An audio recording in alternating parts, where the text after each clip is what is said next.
Good morning. Good morning. How are you this morning? Pretty good. How are you? Very good. It looks like it's going to be an amazing day. I hope so. I hope to get my little one outside. Yes, I had somebody message she was having a hard time with Zoom, so I'm just checking in with I her. was too. You were It too. was What was it asking doing? for like some kind of code or something, which was weird. So I just tried to sign in again. Okay.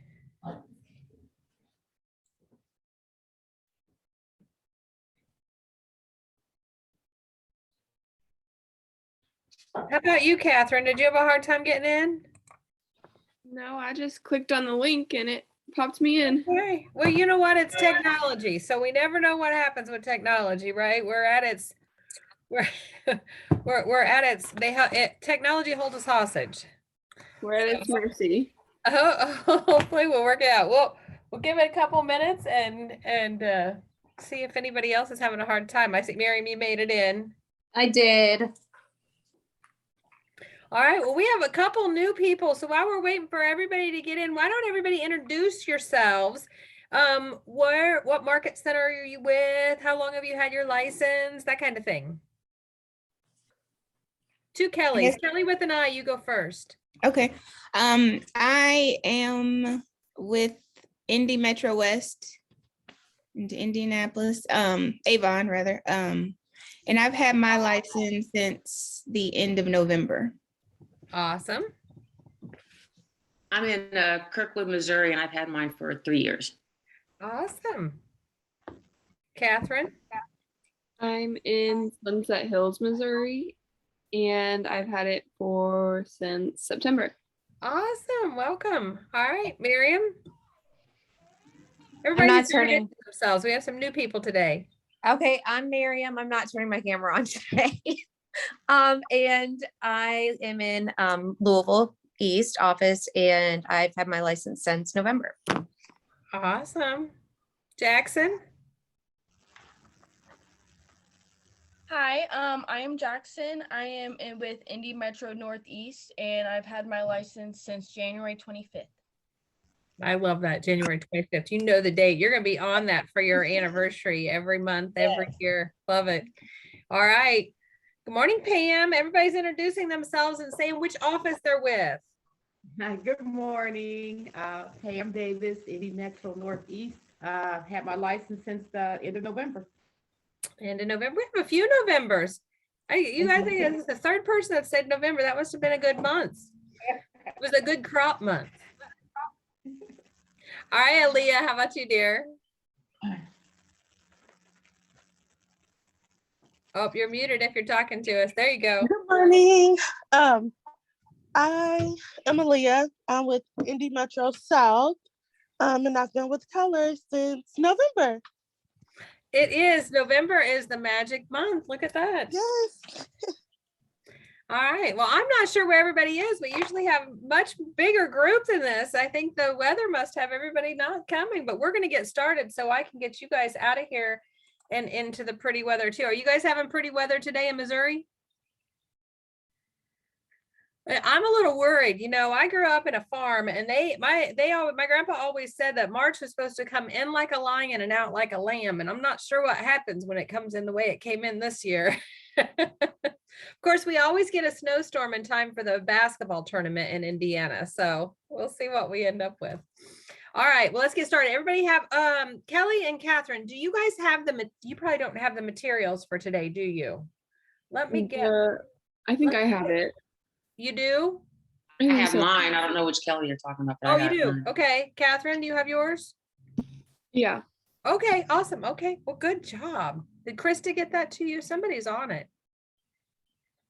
All right, everybody else, you should have gotten it in your email. So that's awesome. All right, I'm going to share my screen and we'll jump in and get started while everybody comes in here. So, all right, so this is the 3612-3 series out from KWU, and it is a little dated. It was written in the early, well, in 2015, but it is amazing. The material is amazing. So you may find a few things seem a little dated. Maybe the font looks a little dated, or the materials that you have for your workbook might look a little dated, but it's still amazing material. Some things just, you know, continue to be relevant and really well presented. The way this is put to, I don't know about presented, but the way this is put together is amazing, and I'll do my best to do it justice. So where we've started with in the very first session, for those of you that are just jumping in here at session 6, where we started was talking about what our one thing is. What is our number one job that we have to do every day in order to be successful? Lead gen. Lead gen, right? We talked about what that looks like as far as how much time we need to spend every day lead gen.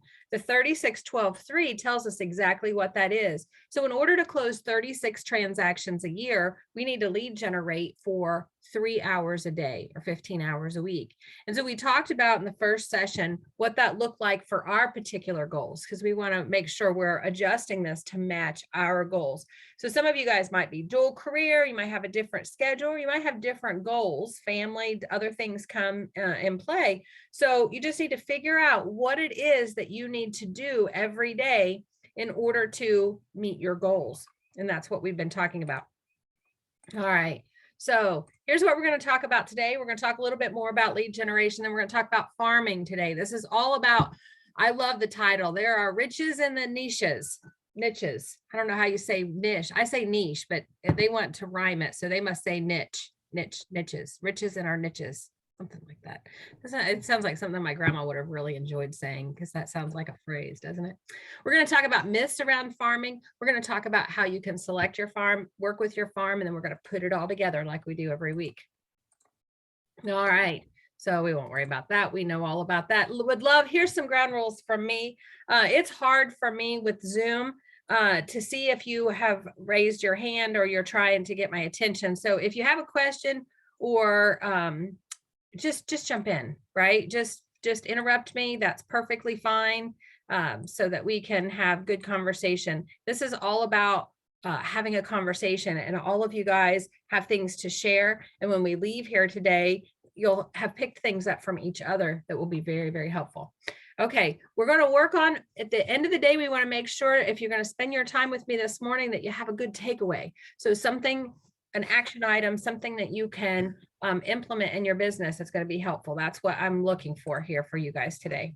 All right, so here's what where we've been and what we're talking about. So we've talked about, and for those of you that have not attended this class, there, and I'm going to get your email before we wrap up today, and I'll send you an email as well. But the videos from the first 6 classes are also out on the web, and you can grab those. So this is where we talked about, we started with the power of one and talking all about our schedule and our lead generation.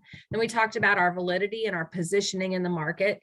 And we talked about prospecting and marketing. We're prospecting based, marketing enhanced. And then we talked last week, the last 2 weeks, we've talked about your database and working with METs. So now we're getting into some other lead generation ideas and options and things that you can add to your business for your lead generation strategy. This week, we're talking about farming. Next week, we'll be talking about open houses. Then we're going to talk about for sale by owners and expireds. We're going to talk about referrals. And then we're going to talk about lead conversion, which is super important. It's great to have leads, but we have to get them to the closing table. And then we're going to wrap it all up and figure out how we can make sure we're living our goals. So that's where we're going to be in the coming weeks. All right.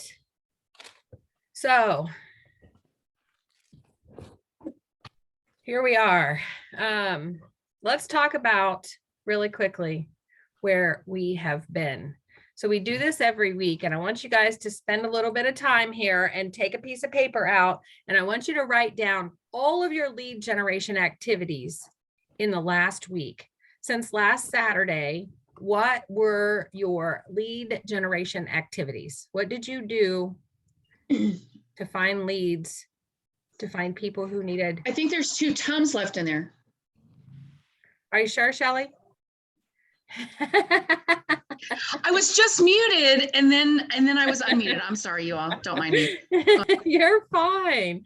All right. So everybody writing down, what were your lead generation activities in the last week? And then I want you to write down either if you know or an estimate of how much time you spent on those lead generation activities in the last week. So everybody take a minute and do that.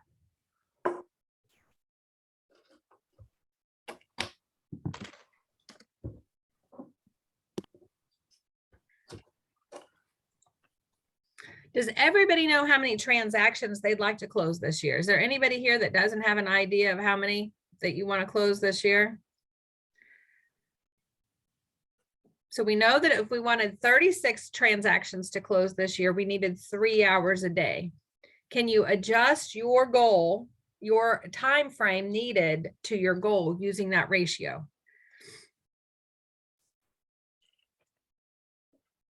So who here put in the amount of time lead generating last week to match their goals? If you wanted 36 transactions, did you get your 3 hours a day? Okay, Shelly, you did. Tell me about that. Talk to me.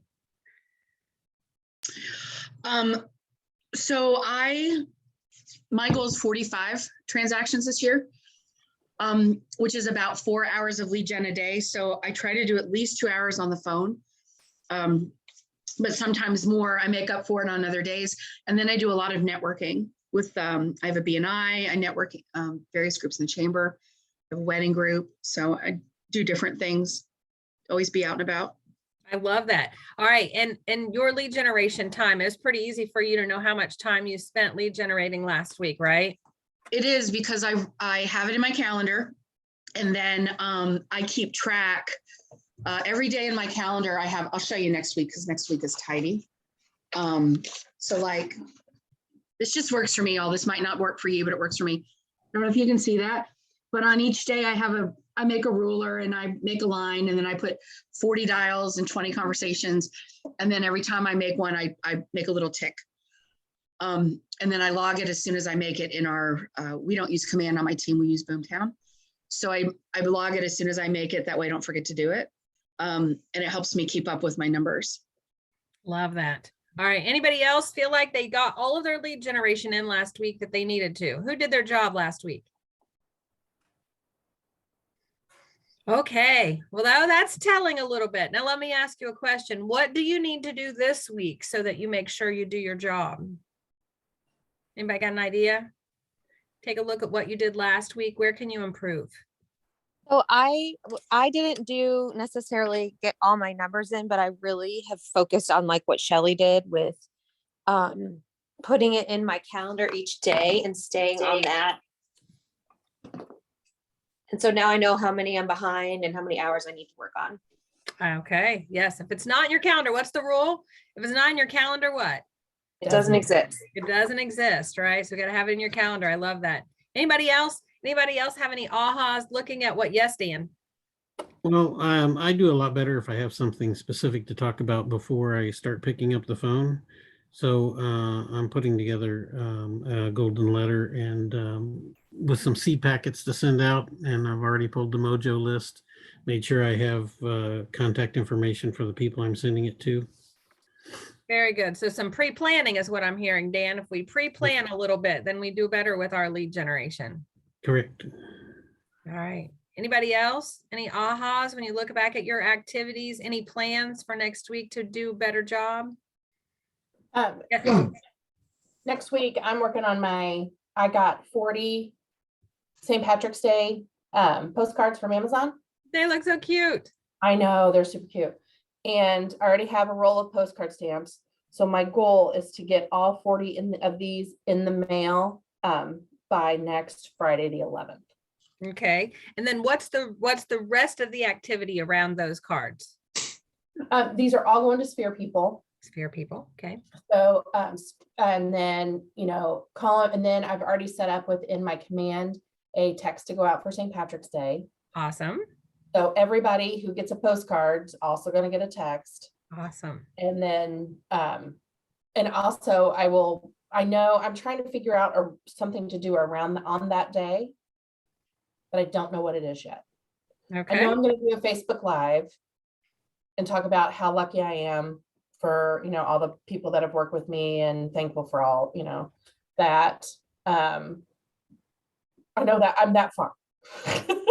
Okay, So I love basically, it. I'm trying to turn at St. Patrick's Day will be for 40 people. It's going to be at least 2 touches, and then between a postcard and a text, then it's going to be at least 1 Facebook Live that day, and then from there. So if you send a postcard and a text and you get no response, what could you do? Just call them and say, "Hey, what's going on? What are you doing today? Where you going?" Yeah, so you could just, or I was just calling to check in. I hadn't heard from you, right? Now, you've sent them a card and you've sent them a text message. I think it'd be reasonable to say, I was getting a little worried I haven't heard from you, right? It's also like, oh, are you going to be at the Golden Ace for you long-term East Siders? You going to the Ace? Okay, there you go. All right, Jay, what were you going to say?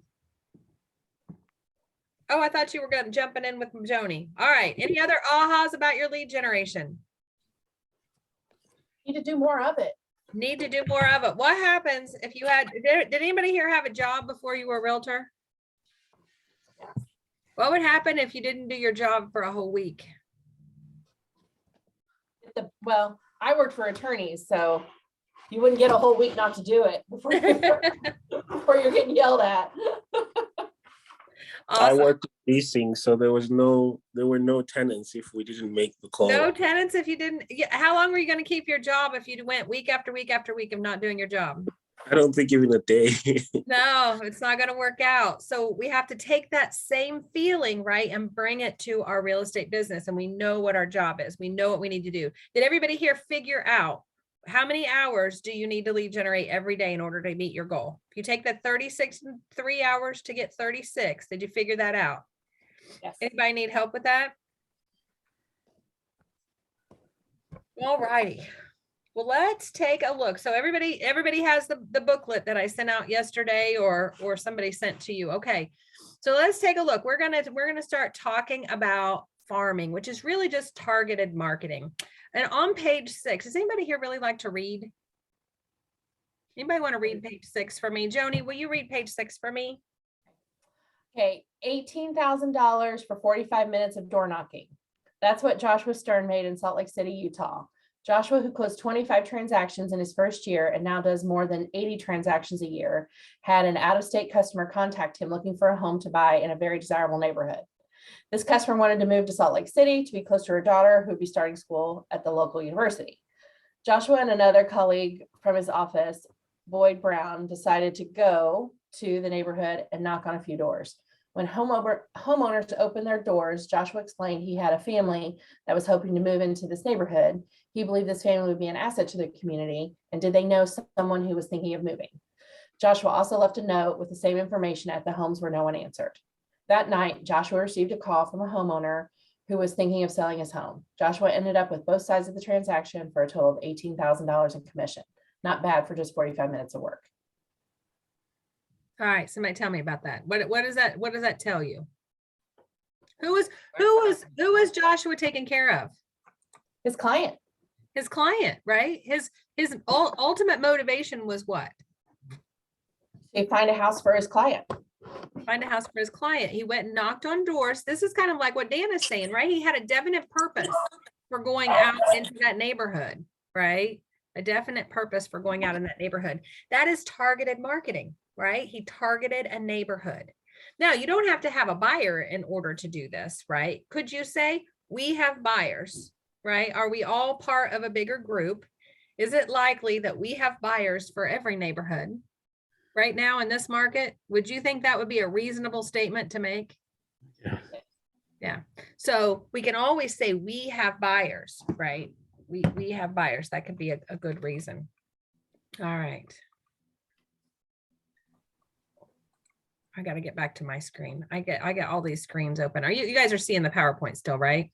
Yes. All right. So, all right, we're going to talk about what is farming. Farming, it's a market segment. We're going to narrow the market down. So you could absolutely do a campaign to they have these things called every door direct, right? You could target an entire zip code, right? We've talked about in the last weeks, what happens if we just mail things out to a whole bunch of people? Where does the thing that we mailed usually end up? The trash. Trash. From the mail, Hopefully recycling. I'm gonna be optimistic and hope for the recycling bin, okay? But we know that's what's gonna happen. So anything that we mail is only as good as the follow-up. If you send something out to an entire zip code or an entire city, how are you gonna follow up with that? Phone call. To the entire city, to Makia? Oh, no, sorry. No, we can't, right? That's going to be really hard. But you're exactly right too, Makia. We need to make phone calls. So in order to make phone calls, what do we need to do? We need to bring that in. We need to narrow that market. Let's take a vote here real quick. Who calls it niche and who calls it niche? Niche. Raise your hands if it's niche. Okay. Raise your hand if you say niche. Okay, niches win. Sorry, niches. I'm with you though. We've found a new word that's tomato, but that's what we're looking at here is we're looking for a niche. Now, when you think of the word farming, what do you guys normally think of? What would be that narrow market when you think of farming? the seeds in the market. Any seeds. Oh, you're thinking of it very literally. Yeah, I love that. Yeah. Very good, Edward. But who do you think, when you think of an agent that farms, what do you normally think that their target market is?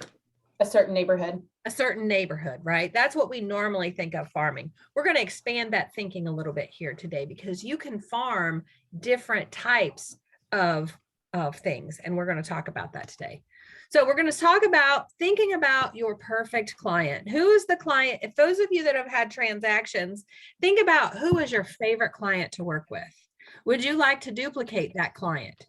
Would you like to replicate them and just work with that same client over and over and over again? That's going to help you identify who you would like to be your client, right? So then you got to think about, where do they live? Who are they? What do they like? Where would you find them? What kind of activities do they do? And that's what we're going to start with when we start narrowing in for our market. All right, so what is farming? We can have geographic farming. That's what we were just talking about, right? A neighborhood. So with geographic farming, we might farm by a country. Probably not for any of us. That would be a little rough. A state, again, probably not for any of us. That might be a lot to cover. A metro area. So that might be something. A subdivision, right? A neighborhood or a particular street. Right? A particular street would be a geographic farming. We can also do demographic farming. This is what I did. Those of you that know me, when I worked with, before I became a coach, I worked with seniors. That's how I became a coach, right? COVID. So I worked with seniors. Mine was a demographic farm. So you can target by age, you could target by gender, you could target by income brackets, you could target by occupation. You know, if anybody has been, for instance, a school teacher, you could absolutely target working with school teachers. Dan has got some niches that he's working on with his hometown heroes. That's an occupation niche that he's working on. You could also focus on a group of people that might be race or nationality. Now, this is not discriminatory. We're just focusing our efforts to give them extra attention, right? So that's not discriminatory. Or it could be language. Any of you guys, does anybody here speak a second language? Edward, you speak a second language, building that into a farm could be really, really beneficial for you because you're going to limit the amount of your competition in the world, right? If you do that. All right. Then we have psychographic farming. So we could target by interests, we could target by hobbies, lifestyles, values, property preference. This is a really good one. Anybody here like working with investors? You could target your investors, right? Or condos, people who just, maybe I can become just the absolute expert on condos. And maybe that would become something that you would farm. Yes, Armand. Target, or how do you target investors? Can we talk about that sometime? We absolutely can, but let's just throw out some ideas here real quick to just answer that question, Armand. What does anybody think? How would you target investors? Look for Facebook groups that maybe have that investors are in. Yeah, there's tons of Um, Facebook groups out there. I had one this week that I might like to make an example of, if that's okay. Yes, please, Edward. So I'm about to close on a house on Wednesday for an SOI of mine, her daughter. And where she lives, I really want to sell something in that neighborhood. And I've been driving around there, calling around. She mentioned to me during a showing that there was a house that was sold a year ago, but it was trashed before it was sold. And it's being renovated now. And she thinks that this guy is going to turn it over. And said you should give them a call. And I followed up with them. And the gentleman that picked up is an investor. And he renovates distressed homes. And it was an interesting sort of contact, because he said that the way he works is that if you bring him a distressed home, he lists it with you afterwards. And so there's no one way to meet investors. Sometimes you just gotta do all things, and along the way, you probably will meet an investor, in my opinion. Well, who comes in contact with investors? What kind of vendors would you work with investors? Contractors. Contractors. So if you're building your vendor list, right? If you're building your vendor list, which we talked about last week, your allied resources, you're building your vendor list, and you ask them, do you work with any investors? I would like to meet them. Could you introduce me to them? Right? Would that be something that you that might work?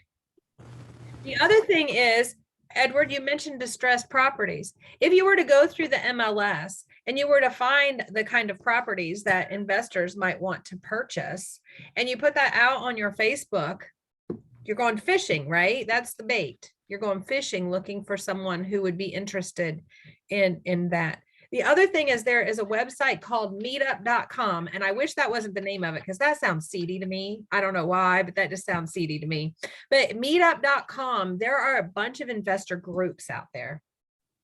Oh, Yeah, also, what's another vendor that a specialized vendor that would work with investors? How do investors fund their properties? Mortgages. Money lenders. Yes. Yeah. So you could look for specific types of lenders that would work with investors and have those conversations. So Armand, great question. And this is the kind of thing we have to think. See, this is perfect. If we go back to the slide before, we're talking about, not with investors, we're not talking about where do they live, but we're saying, where would they like to purchase? What would they like to purchase? What would their purchase portfolio want to include, right? And you got two kinds of investors, right? You've got investors that flip and investors that hold, right? If you want to work with investors, you probably want to educate yourself in 3 books. You can write these 3 books down if you want to work with investors. One is the MREI. It's the Millionaire Real Estate Investor. It's green. It's just like our red book. It's just like this book, but it's green, and it's just for investors, and it's an awesome book. If you have any interest in becoming an investor, you need to make sure you read that book. Then we have 2 other books at Keller Williams. Well, they're all available on Amazon, not just for Keller Williams, but one is called Hold and one is called Flip. And if you read those, why would it be important to read those books if you wanted to work with investors? Because you have to educate yourself so you can educate them. A lot of investors that come in, some of them don't even, they're looking to you for some guidance as well. Yes. So it's either to educate them or to speak their language, right? You want to show that you can speak their language, because they're going to be looking for things like how much they can make, right? They're investors. They want to know what their return on their investment is going to be, and you need to know how to calculate that.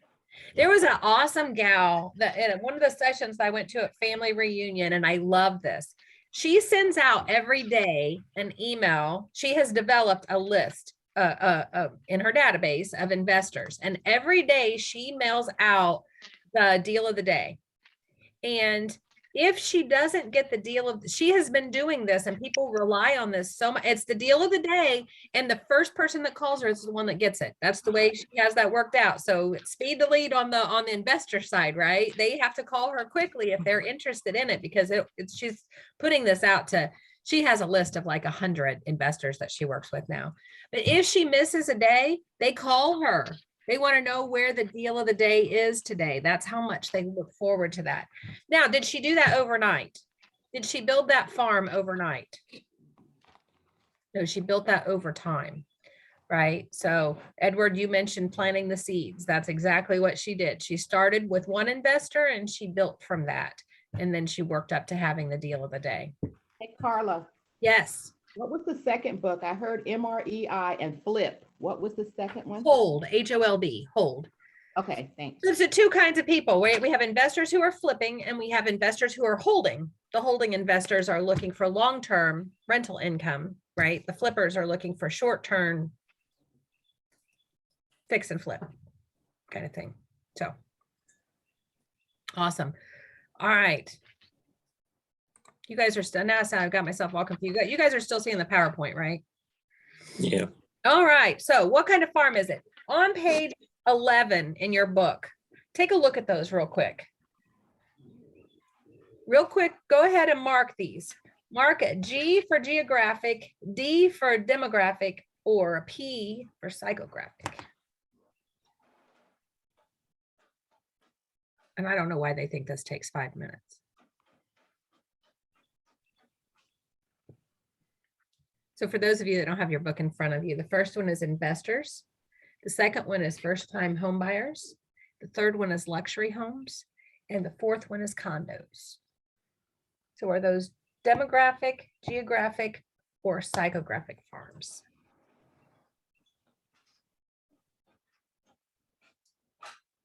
So somebody tell me what you think. What do you think investors are? Demographic.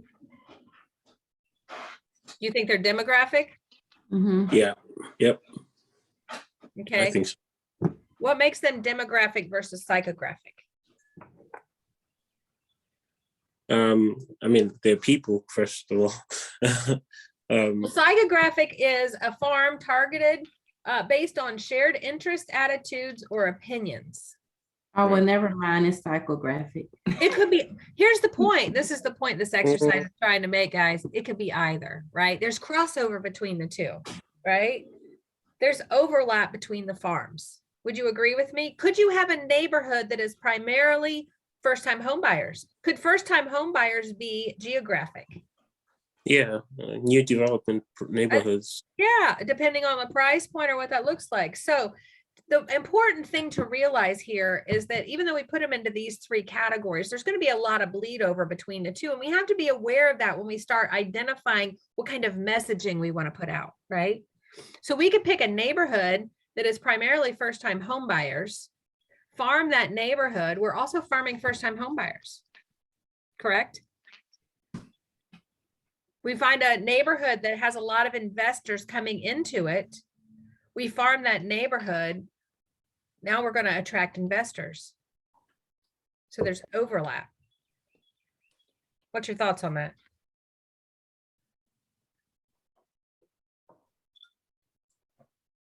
How about luxury homes? You picked a luxury neighborhood. What other category might you also be farming?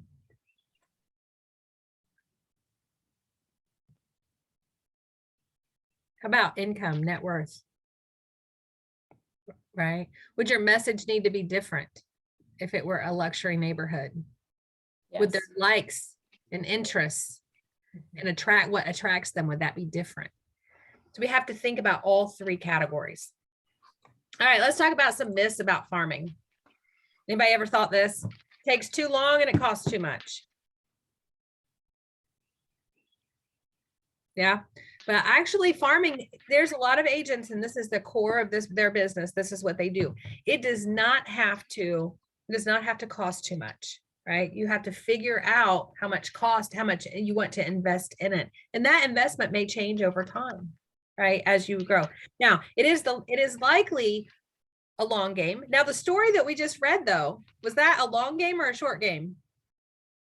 It's a short game. It was immediate, right? So it could be that way, but for the most part, you're looking at a long game. You're looking at, because what is this, what have we been talking about the last 2 weeks? What is this business all about? The long game. The long game and relationships, right? The long game is necessary because it takes time to build relationships, right? We have to take the time to build the relationships. Okay. Carla. Yes, ma'am. How do you feel about, okay, I'm in a neighborhood, of course, a subdivision, and I know there are a lot of people farming this neighborhood. So what does it take? I mean, people are getting saturated with a lot of information and you know, they're being farmed by a lot of people. All right. Yeah. Thank you, Pamela. You just, it's like we teed that up together because that's myth number 2, right? Myth number 2 is that someone else already dominated the area. Here's what I want you to do. I want you to go in and I want you to search your neighborhood and I want you to make a list of every agent that has sold a property in that neighborhood. And I want you to then look at the number. We're going to talk about this in a little bit. Look at the number of properties in the neighborhood and tell me, does anybody dominate? Just because somebody else is already farming does not mean that they're creating the relationships, right? That's a benefit, right? If you are seeing people coming into your neighborhood and mailing things out, are they doing it consistently? Are they doing it well? Pam, are they calling you? Right. Have you gotten any phone calls from other realtors farming your neighborhood? No, just mail, you know, basically mail. So if you're not getting phone calls and we know that what you get in the mail is only as good as the follow-up, what kind of relationships are those other agents building in that neighborhood? They're not. No. Let me ask you another question. If other agents are mailing things out in your neighborhood and getting people to think about real estate and then you make the phone calls, what did those other agents do for you? They primed the market. They did. They planted the seed that Edward was talking about. They planted the seed for you. You didn't have to plant the seed. They spent the money. You follow up. Right. Okay. Right. So they're doing you a favor. They don't know it, but they're doing you a favor. Okay. Awesome. Armand, well, you were going to say something about that as well?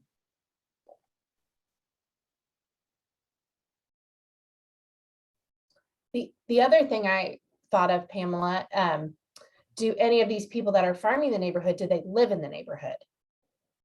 Very good point. Because just because you're farming the neighborhood doesn't mean you know anything about it. Right. Sure. But when I can say, hey, I'm Pamela, I'm your neighbor, I'm a realtor, you know, I've already established, you know, and I've had a couple of conversations that one with my golden letters is because I know exactly where these neighborhoods are. And I've been able to say, oh, what about, you know, you live so close to that Meyer. That's so great.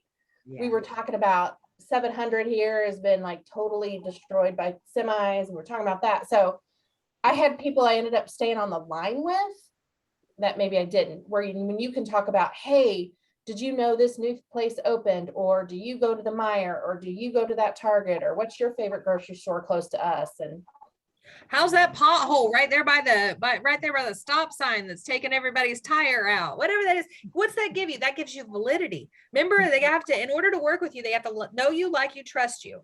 Those hit 2. That's 2. That's know and trust. You know, in my mind, that's right. 2 things. They know that you live in the neighborhood now, and they know where you shop, if in Joni's example, and they're going to trust you because you have, what does it take for trust? Relationship.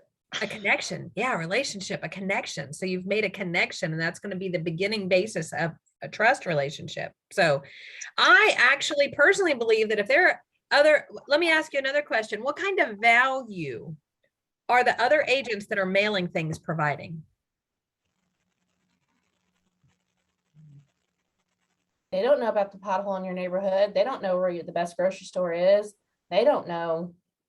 Are they even telling you what's going on in the neighborhood? Is it like a list of houses that have closed in the neighborhood? Is it, what are they mailing out? If it's just, I want to be your realtor, well, great. I think there's a whole screen full of people here that would like to be their realtor too, right? So, yeah. The thing that I was going to say was you were asking about how many agents have knocked on your door in your neighborhood. I've lived here a year and a half, and I've had one agent send me a flyer. That's it. Nothing else. Nothing else. Box, go look through the windows. Well, okay, we're not supposed to.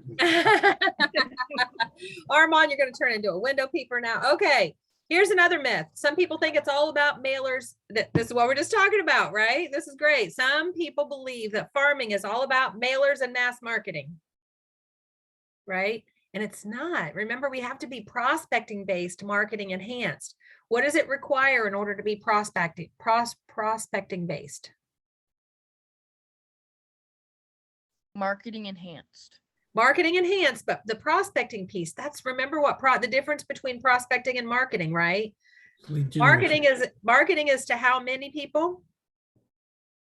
Large wide numbers. group, Wide group. And prospecting is what? one-on-one. One-on-one, right? So when we're farming our neighborhood, this is exactly what the mistake that all of the realtors in Pam's neighborhood are doing, right? They're just mailing stuff out. Anybody ever heard the phrase, "I'm going to throw some spaghetti on the wall and see what sticks"? I mean, is that lazy? That sounds very lazy to me, right? I'm just going to spend my money, mail it out, and hope that somebody calls me. Does anybody want their business to be built on hope and accident? That's why we'd be prospecting based, marketing enhanced. So we have to make those phone calls. So it's about the synergistic impact. The two things come together, right? And create this synergistic effort that works for your benefit. Here's another mistake that a lot of agents make. They believe that you can start and stop your farming efforts. Okay. This is my word for the year, and it shows up over and over again. What's my word for the year? Consistency. Consistency, right? We have to be consistent. We talked last week about an 8x8 and a 36 touch, and we're going to talk a little bit more about that here in a little bit as it relates to your farm. You have to have a plan. Do the farmers that put the seeds out in the ground have a plan for the rest of the year to harvest? Yes. They know when, they know what has to happen. They know, so you have to have a plan ahead. What would happen if the farmers threw seeds out and just waited? Did it by the seat of their pants? They would not, they would be hungry. We would be hungry. Goodness, Right. we would be hungry. True. Be some Has anybody ever planted a garden and then not taken care of it? Yeah. What happens when you plant a garden and then you lose interest or you get busy and you stop taking care of it? I was trying to farm a neighborhood and really wasn't consistent in it. And not too long after that, I saw a sign on a house that I had called but never followed up a lot with, and it was frustrating. That's great. That's exactly what I was going to tell you about my garden. It gets full of weeds. Oh, right? yeah. It gets so full of weeds that then I'm overwhelmed, right? And then I just give it up. Right? So you can have the best intentions like I always do with my garden, and I love planting it, but I am not good at tending it. So I have to come up with systems, and I have since fixed that problem. I have come up with systems around it. So I've scheduled my time in my garden and I put systems around it. And the same has to happen with your farm, right? You have to have a plan, systems, and you have to have a specific place on your calendar in your lead generation block that this is when I'm going to work my farm, whatever my farm is. So you have to Hey, Paula? Yes. Are we going to discuss some ideas of how most farming has been the approach to it? Yep, we're gonna start working on that here in a little bit. All right, great. But before we do that, we have to identify, we have to figure out what that is. So we talked a little bit ago about having a niche within a niche. Sometimes your niche categories can overlap. And this is really good because you can select a farm and then intensify. So let's say you really like to work with first-time home buyers. If you really wanted to work with first-time home buyers and that was a farm, that was a target that you wanted to have, then what kind of neighborhoods might you choose if you wanted to farm a neighborhood as well to overlap and intensify your efforts?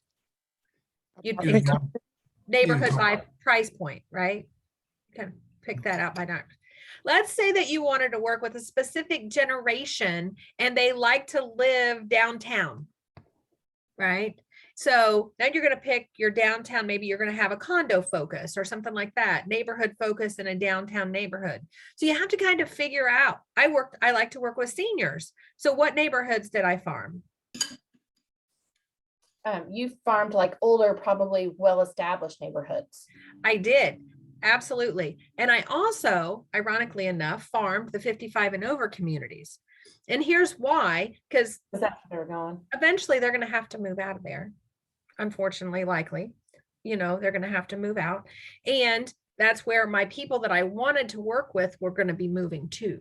So I had two different ways that I looked at that. So you have to think about who, right? Identify your who, and then you can figure out what does that look like for you. So selecting your farm isn't just as easy. It could be just as easy as saying, I'm going to farm my neighborhood, right? I know what my neighborhood is. It could be that easy. We need to take a look at your neighborhood though, and figure out, does that make sense? So start thinking about it. Well, who would you like to target to be your market?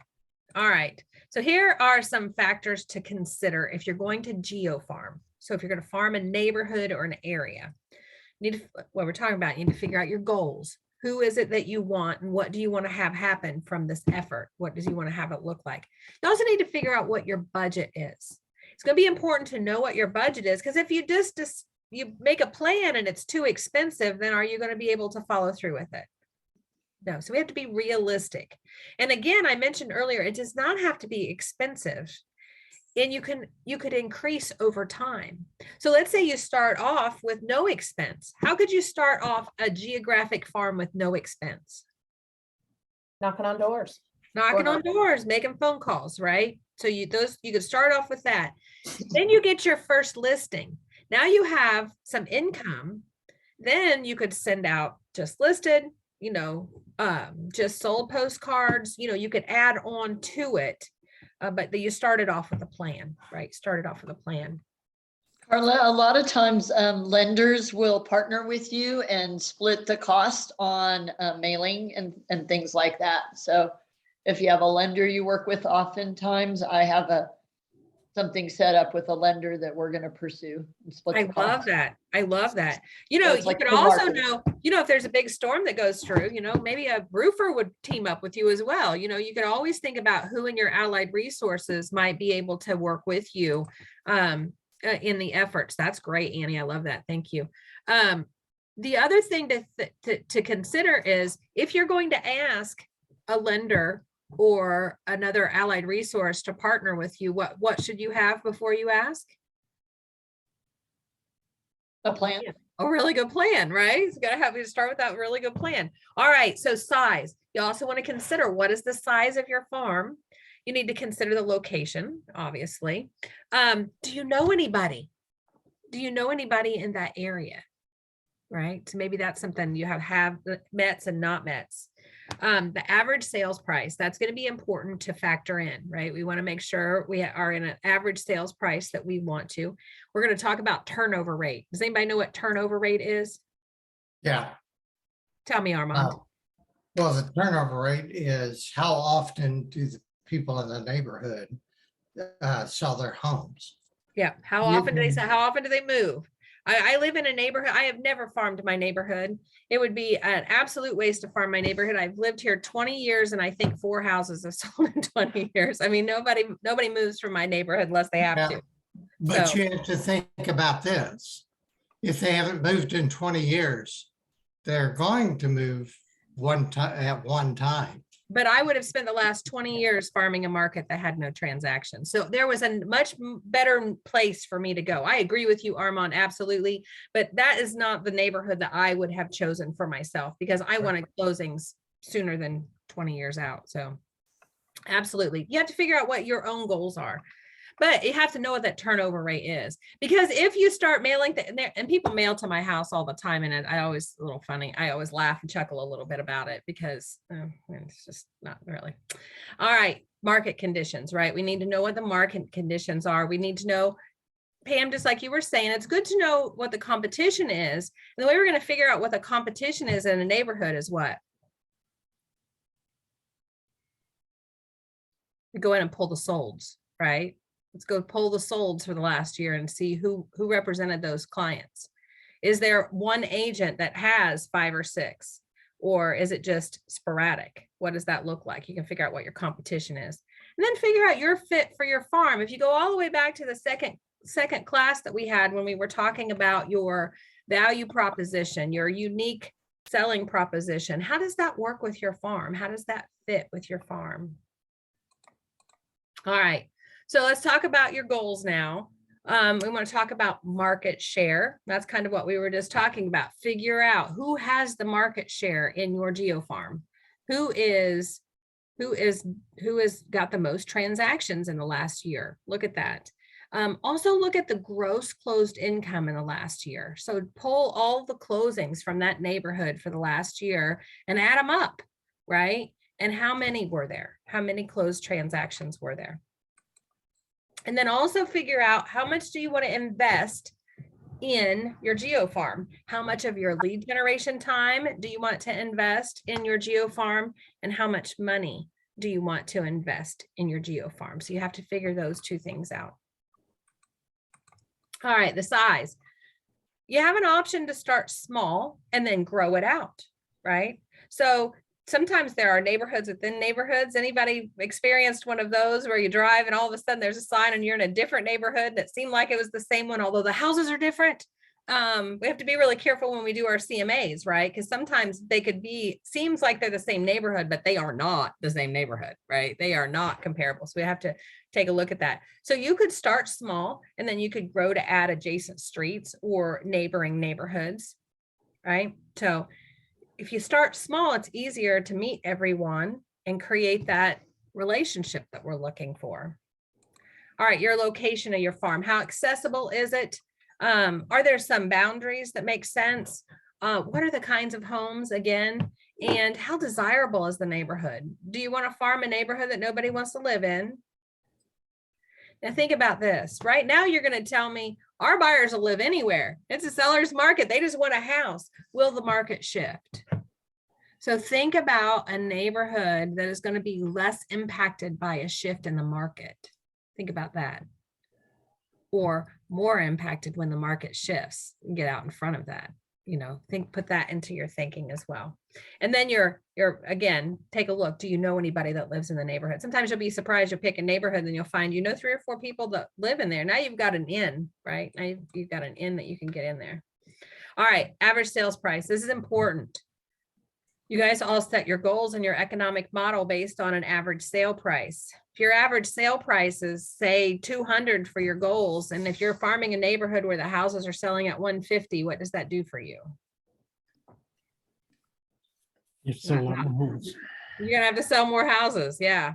So not probably maybe where you want to be. And then turnover rate. So the national average is 4%. We're going to be looking for a target farm of at least 10%. And we're gonna talk about how that looks.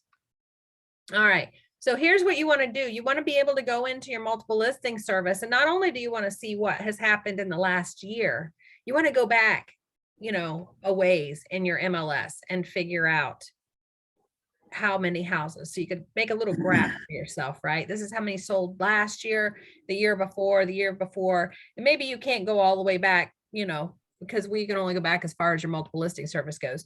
But just, take a look at what's happened. If there was a huge turnover, let's say there was a huge turnover 7 years ago. Tell me about that. It's time. They're getting ready to go again. Could be time, right? Could be really time. So just take a look at it. If you know your numbers and you see, you graph it out or something, you might see a big aha and you might think of it. When I very first started, I thought there was this great neighborhood, and it was a neighborhood I was going to really hit heavily. And then I realized that in the last 2 years, about 40% of those homes had already transacted. And I decided not to spend my time and effort in that neighborhood because at 2 years, everybody was brand new, right? Everybody was brand new. And at 2 years, if they tell me that the average is 5 to 7, that was going to be a really long game for me. And I wanted to find a neighborhood. So the point of this is what? What's the research get us? Where to spend your money wisely.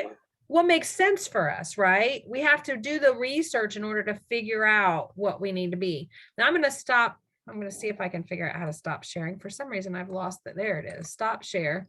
I'm going to show you guys something. Now, those of you in Missouri, I don't know if you have access to this. And Shelly, tell me this. Do you have access to Remind through GLAR? You don't have access to Remind. You might, I think you get it through the National Association of Realtors. So I think everybody can have access to it, but it's called Remind. Has anybody here used Remind before? What is it? We have it in Missouri.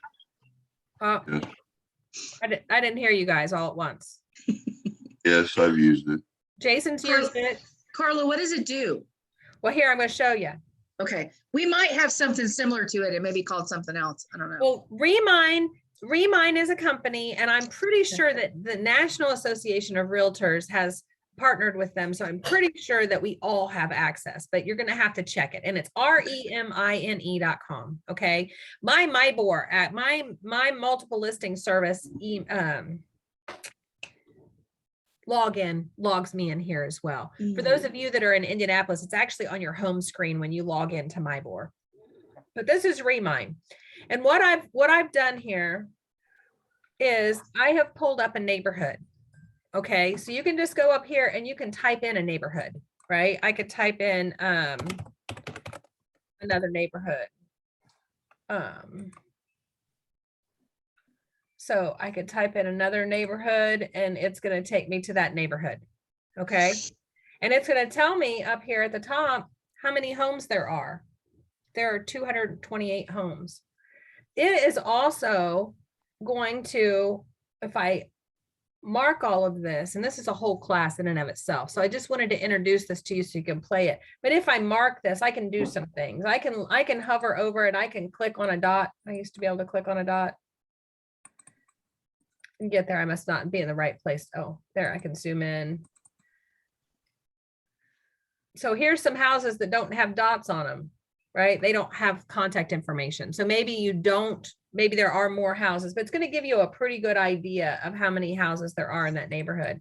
I'm going to go back to Richmond Hills. Be careful. That's my farming area there, Carla.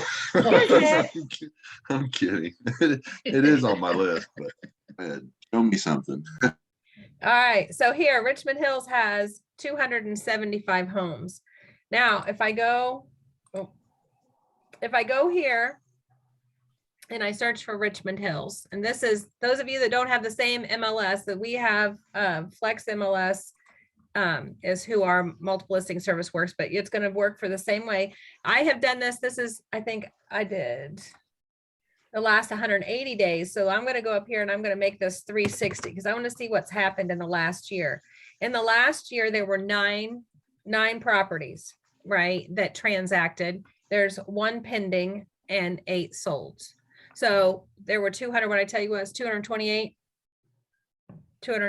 What we're looking for is 10%.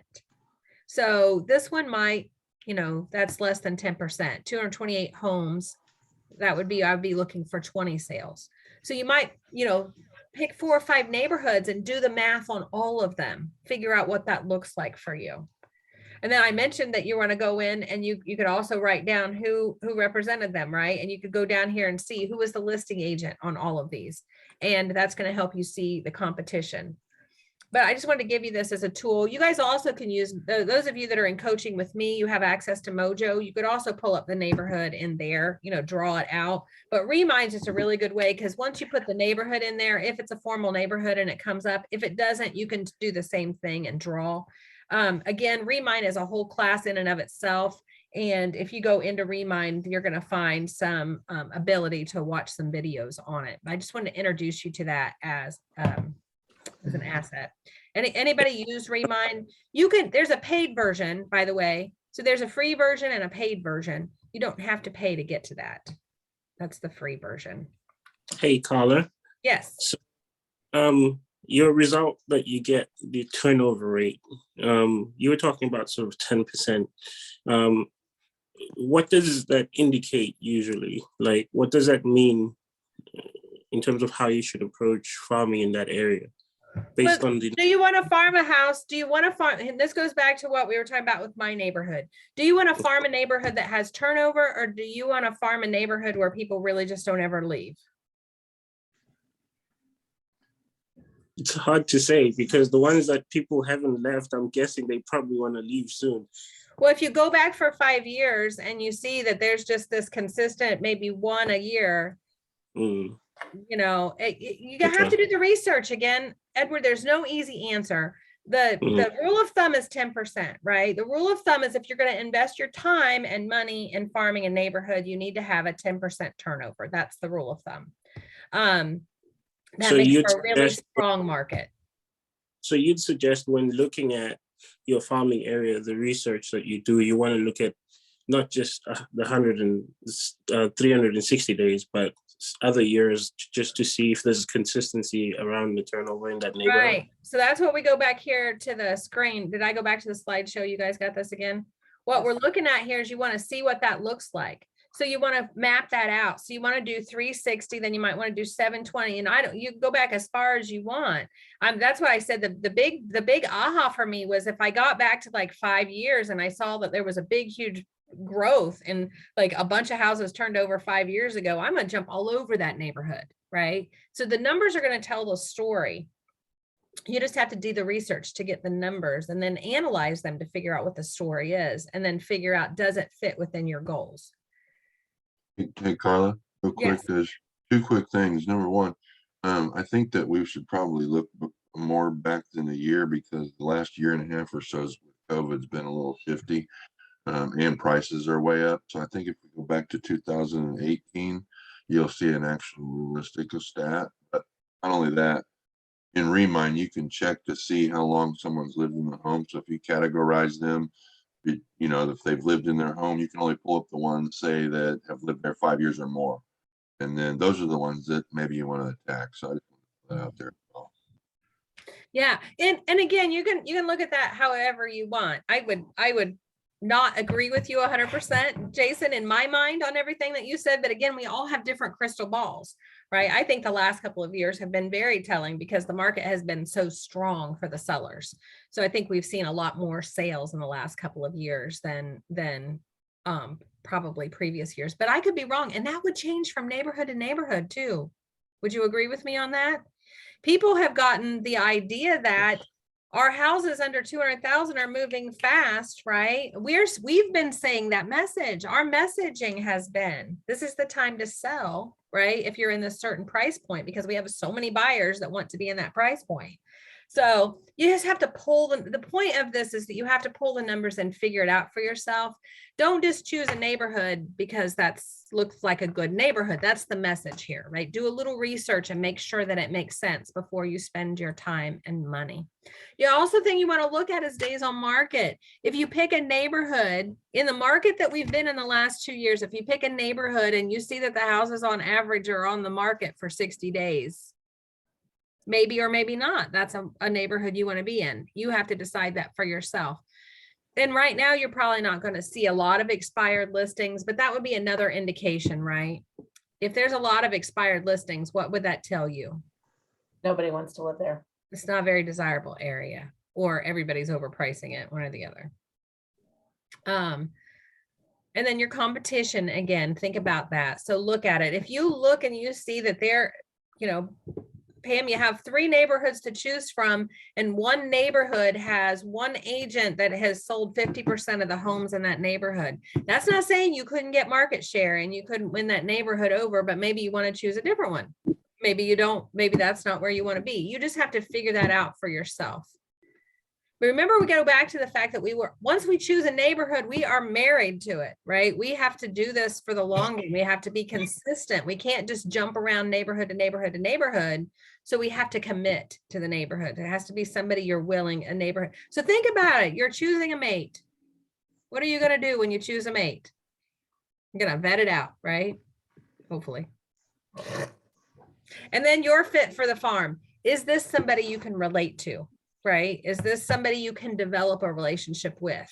Do you have something in common with the neighborhood? If the neighborhood predominantly has school-age children and you have school-age children too, or your children go to that same school, or it's a country club neighborhood and you play golf, you know, that's a good one.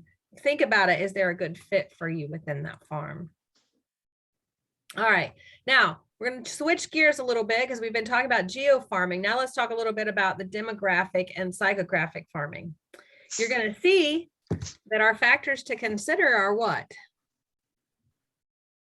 The same, right? It's the exact same as what factors we were considering before.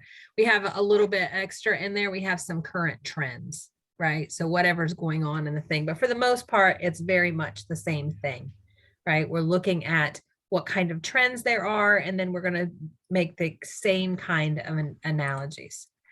All right, so here's some popular niches. Generations. All right.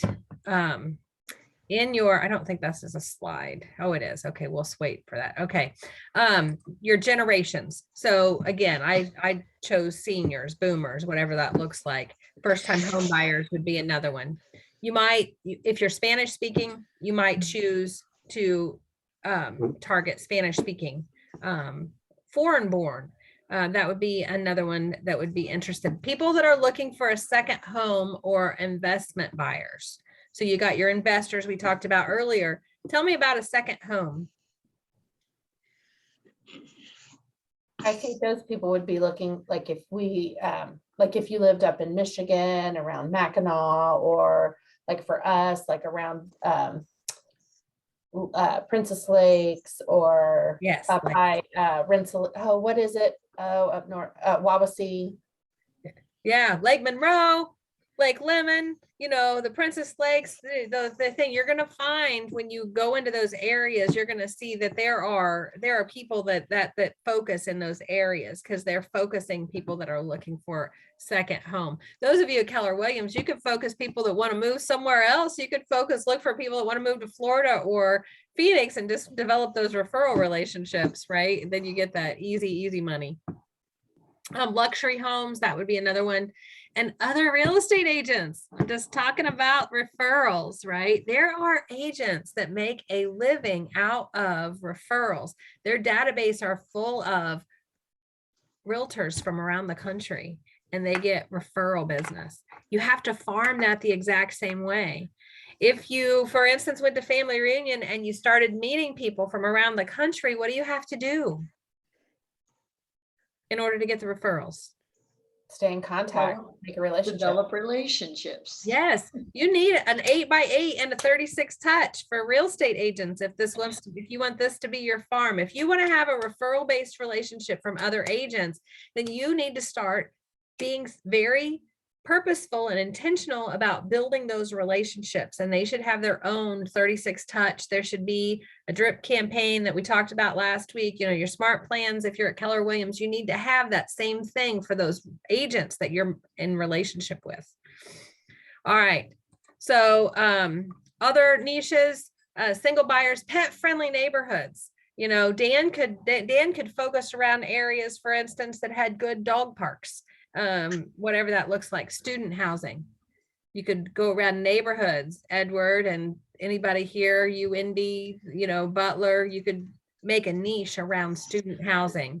Waterfront, we were just talking about lake properties, golf course properties. What other kinds of niches can you guys think of that aren't on here?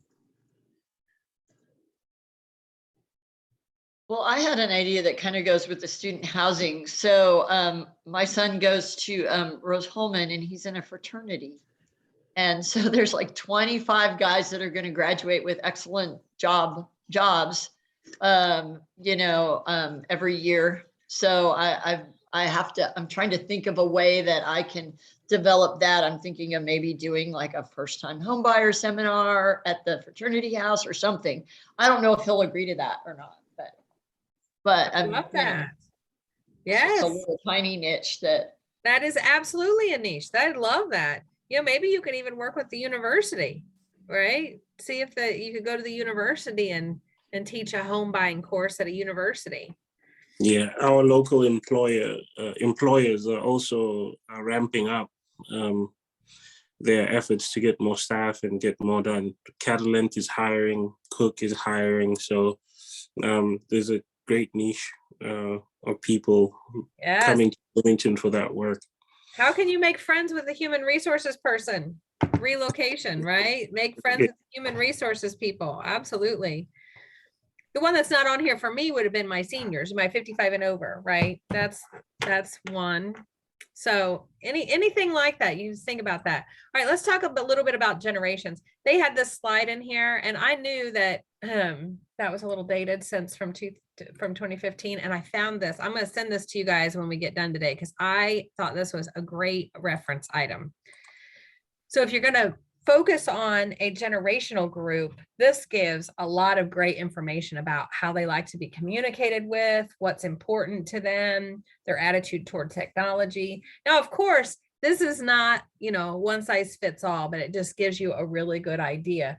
And this one runs as opposed to the one in your book is running from just baby boomers, echo boomers, and millennials. Here we're running all of it. We've got Gen X, Gen Y, Gen Z on here. So I think it's really good. I really like the aspirations here and like things that you don't think about. This was a big standout to me, was that Generation Z, their aspiration is security and stability. If you want to focus on first-time home buyers and you know that their biggest aspiration is security and stability, what does that do for you? Well, then I think that's home ownership. Exactly. So it goes into your stability is to me, the core of stability is owning your own home. So if your messaging going out is about owning your own home is going to give you security and stability, right? Is that a good message? Mm-hmm. If the research is saying that is, right? And they're techaholics, right? So how are you going to reach them? I have an app for you, right? That's going to help you find, right? Figure out what the messaging are. If you're dealing with somebody that's a maturist, what's the good of you to tell them that you have an app?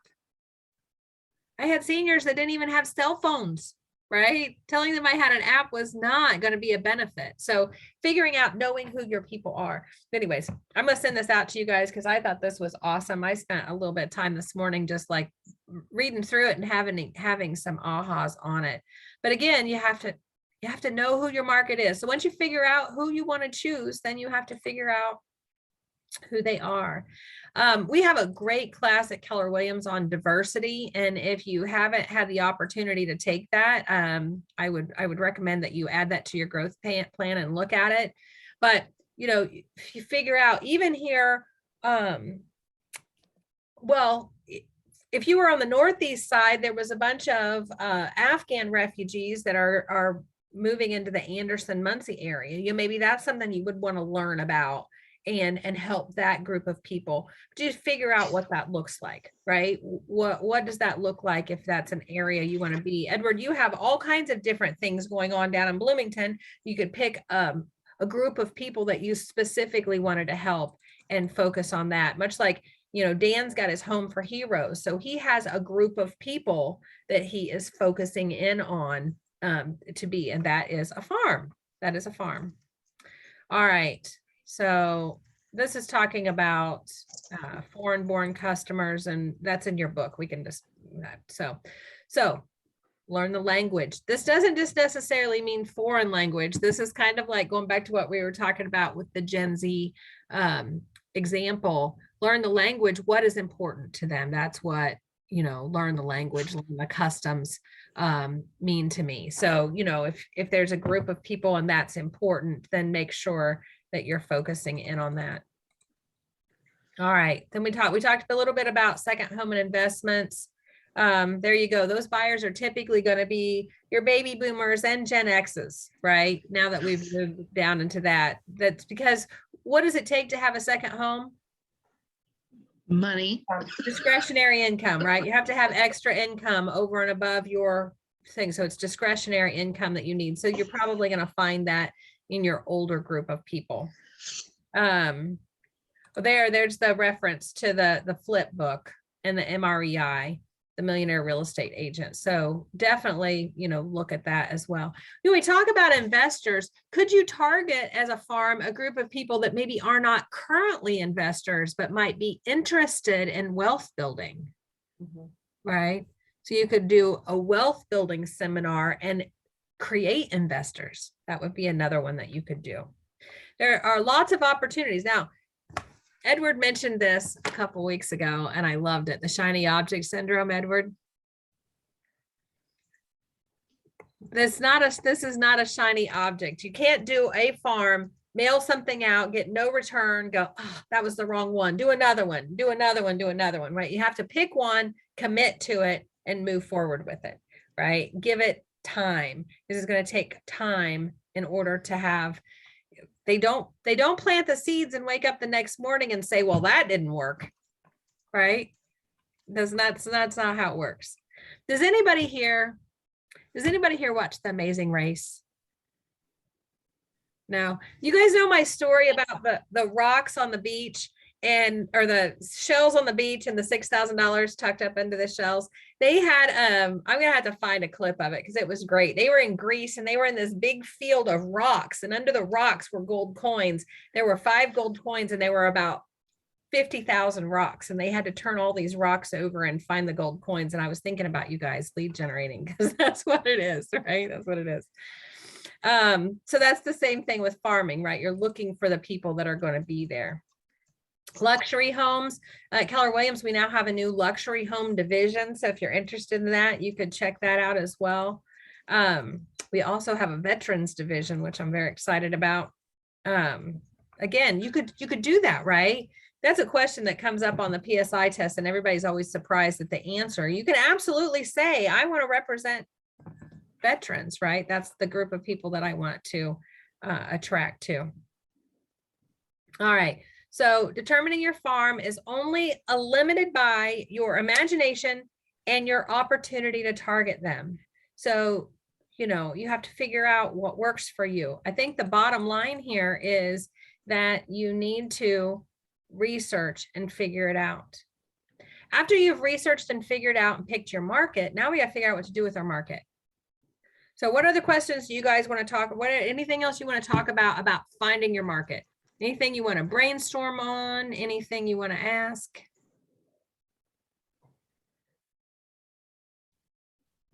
Yes, Armand.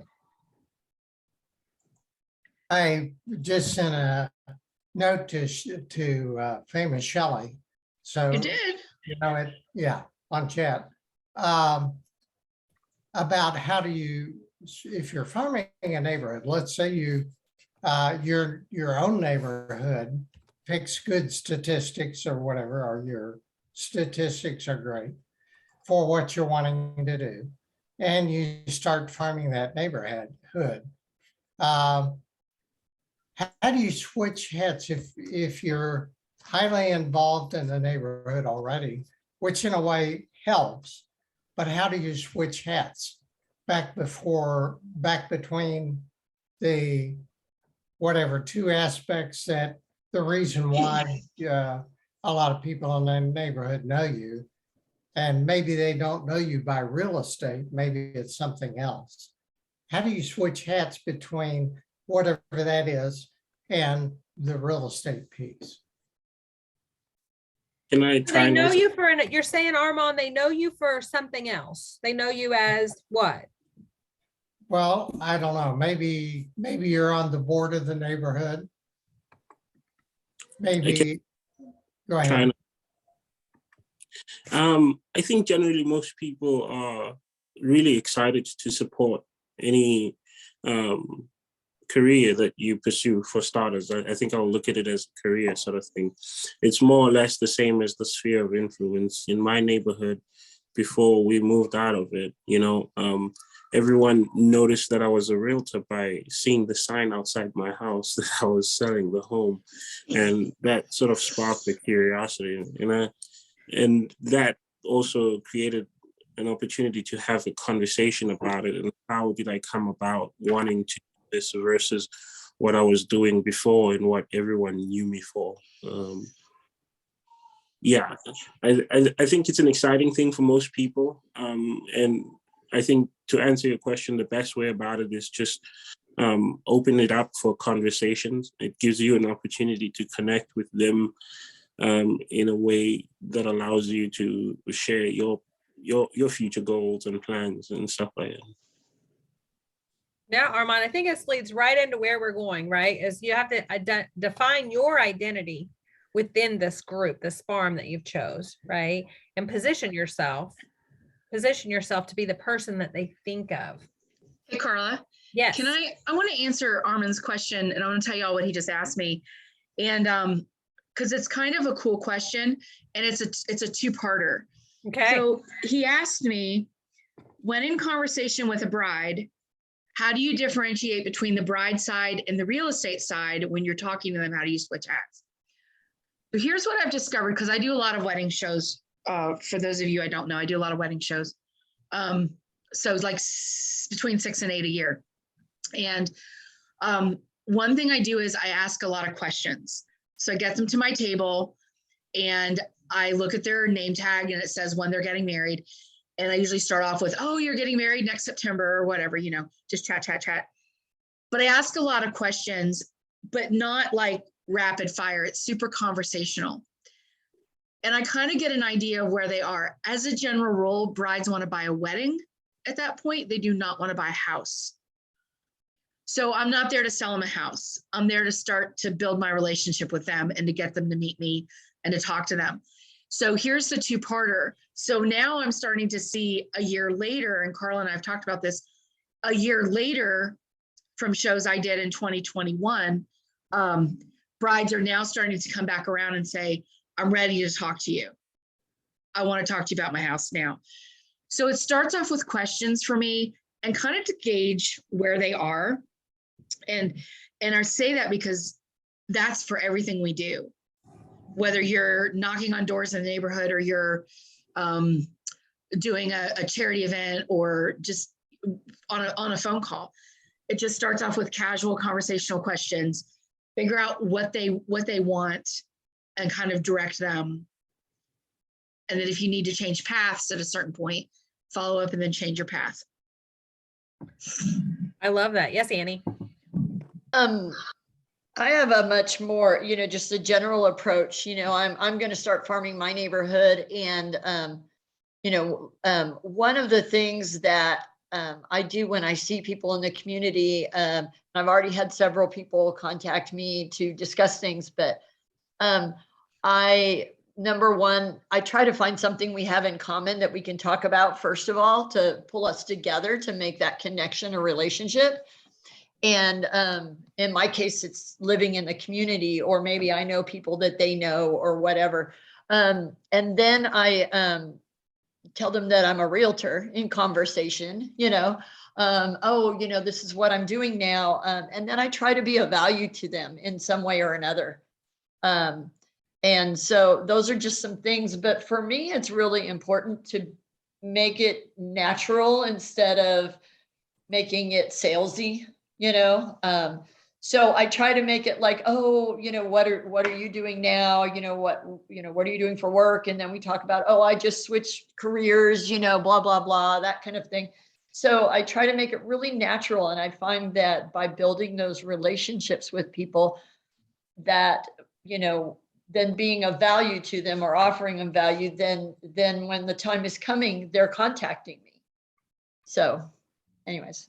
I love that. It's relationship, right? Everything I heard you just say to me is relationship.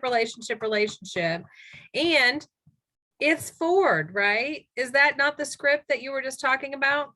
Yep. You gotta take an interest in them, find out what it is.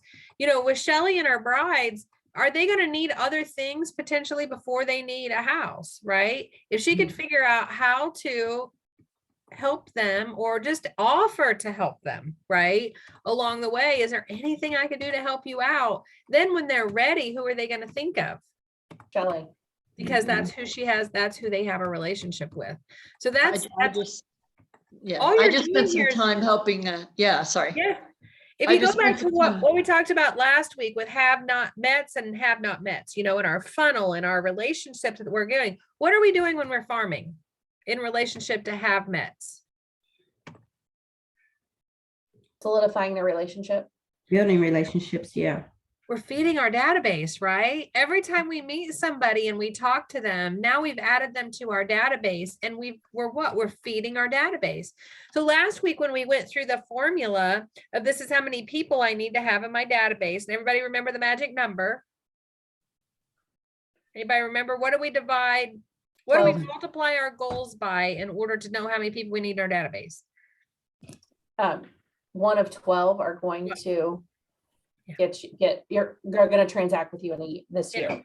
So if you want to sell 36 houses this year, you multiply 36 by 12, and that tells you how many people you need to have in your database that you're communicating with on a regular and consistent basis. Now, if your neighborhood has 228 people, did you just grow your database by 228 people? No, not necessarily. What do you have to do in order to grow your database? Number one, get their information. You know their name and you know their address from the tax records. Maybe you have a decent phone number, maybe you don't, maybe you have a good email, maybe you don't. So going through that process to get good info and calling them. Yeah. In order to become a MET, what do we have to do? Talk to them. Meet them, right? We have to actually meet them, right? We have to meet them in order for them to become a MET. So that's how that's going to be. So the thing that we have to do now is that we have to define our identity and make sure our messaging, and I think that's exactly what Shelley is talking about here. We have to make sure that we are defining our identity and our positioning. And we only have a half an hour left. So you guys can read this on your own, but on page 34, you're going to find someone who is he's farming an area that is high rises, right? And so he has created his identity and his positioning that is based off of what his farm is. So he is giving the message, right? His messaging matches his farm when he's farming. Now, this doesn't mean, this goes back to those, remember we talked a little bit ago about a miss. Just because he's done this doesn't mean that somebody that's not high rise is not going to work with him, right? That's not what this means. He could work a niche and also work different areas. So just because I had messaging out that said that I worked with seniors, I also worked with first-time home buyers, if that's what, came along and they needed. So it worked out just fine. So you need to figure that out. All right, let me see if I can figure out the screen again to stop sharing, go back to where we were.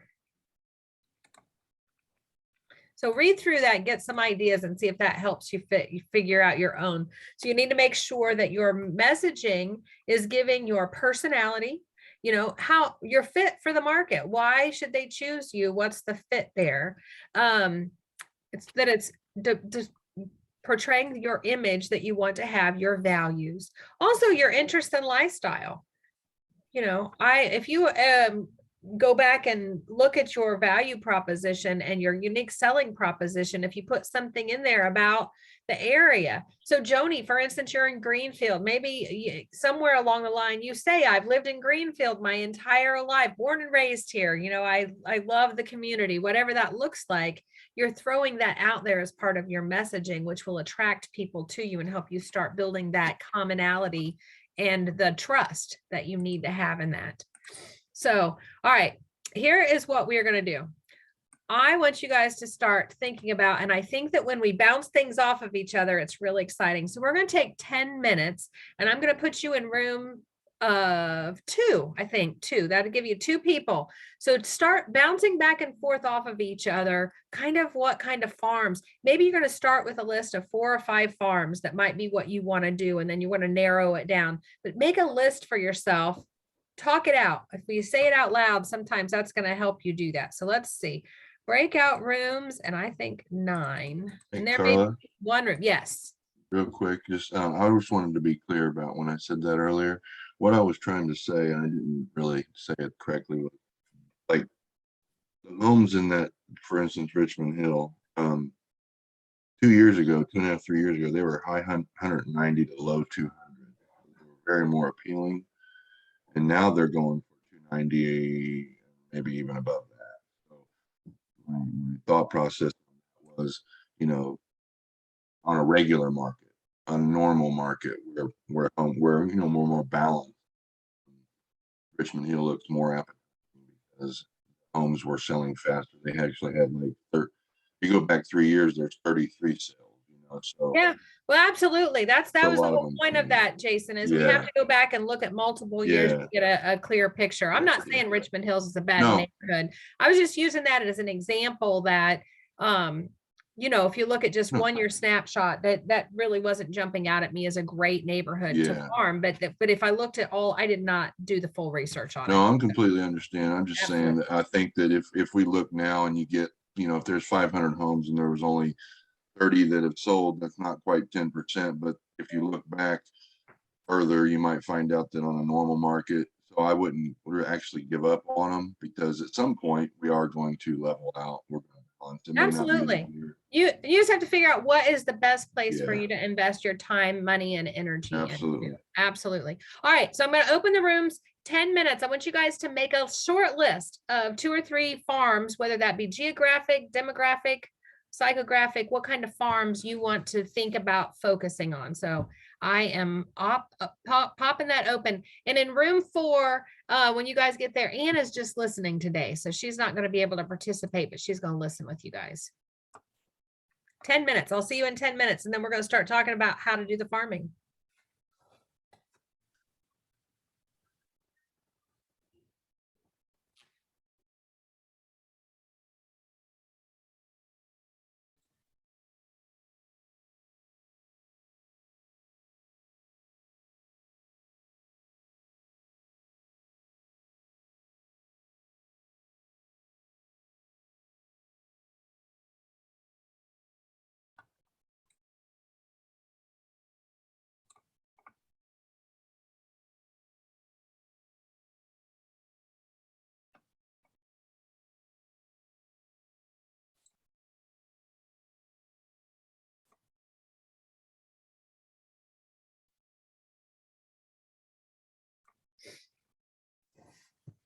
All right, everybody get a good list started.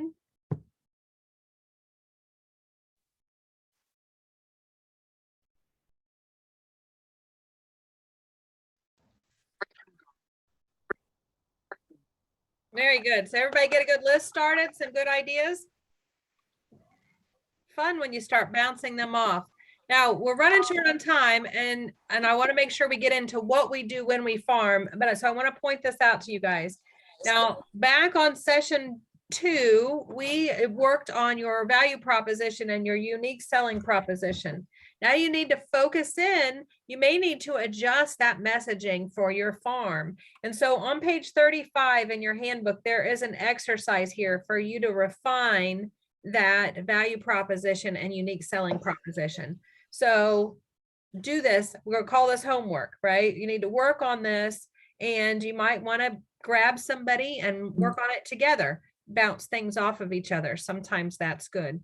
So you want to go back and review your USP that you created in Power Session 1, which was our second one. And for those of you that maybe didn't have that class, when I send you an email, I'll make sure you have access to the website that has the recordings on that as well. All right, so now you got your message, you got your message. Now we're going to talk about working your farm. A few more myths. Sometimes people think that they don't have enough money to lead generate. Do you need money to lead generate? No. You do not. You do not need money. You need a little time, not necessarily money. So first thing you need to do is you have to establish your relationship or your reputation, right? Your reputation is going to be what precedes you into the relationship. So you just need to be sincere about who you are. Just be yourself, be real, be yourself. Will everybody like you if you're yourself? No. No matter who. I mean, you guys are all fabulous people. There's no reason why anybody shouldn't not love you, but there's going to be people that will, right? But the majority of people, if you're real, I love it when people tell me, I don't want to do a Facebook Live because I'm worried about what people are going to think how I look. Well, are you going to look the same when you get in front of them as you look on video? Yes. Right. So it's okay. That's what they need to expect, right? If they think that you look like somebody different, what's going to happen when you meet them the first time, right? So just be sincere about who you are, be yourself. Wait a minute, Carla, you mean there's people out there that don't like me? There are people out there that don't like all of us, Jason. I'm kidding. I'm sorry if I'm breaking bad news to you, but That's not you my know, mental state though. it's the same for all of us, I promise. I'm teasing. So Carla, what about when you don't have a reputation yet, especially in real estate? You know, I have relationships with people who know me, but the people who don't know me and I don't have a reputation, how does that work? Well, if you don't have a reputation, how are they going to get it? Annie, tell them your story about your Facebook. What happened when you started posting things on Facebook? People started calling me. People that I know, that know me, like me, and trust me, started calling me. Because why? What did they see? Because they found out that I was doing real estate. And honestly, it's funny because once I started like posting open houses that I was doing, people who don't know real estate just thought that those were all my listings. They thought those were all my business. And so they saw me active in real estate and said, oh, she's killing it. You know, we need to call her. And so people started calling. And they just see activity. They see you doing something in real estate. You know, actually, I telling you guys all my secrets. So I picked a home on the north side that was listed by a Greenwood agent, and I did an open house on it.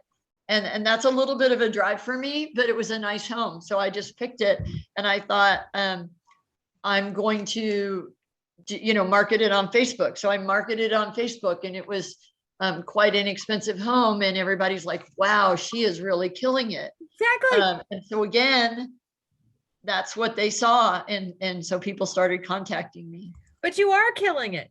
Perception is reality, right? Perception is reality. If your message, Pam, is I am in real estate, I am doing open houses, I am doing Facebook Lives, Jay Hill. Jay's not here with us anymore. He's left already. Jay Hill, right? Everybody knows, I promise you, everybody on Facebook knows Jay Hill because he does Facebook Live after Facebook Live.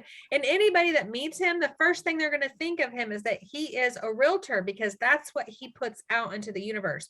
So you're going to get your reputation by doing the activities. That's it. That's as simple as that. You are going to have the reputation by doing the activities, and you're going to benefit from people's perception of what realtors do. What do people think realtors do for a living? Show houses. Show houses. So what do we show them? What do we show them on our Facebook? Who we are.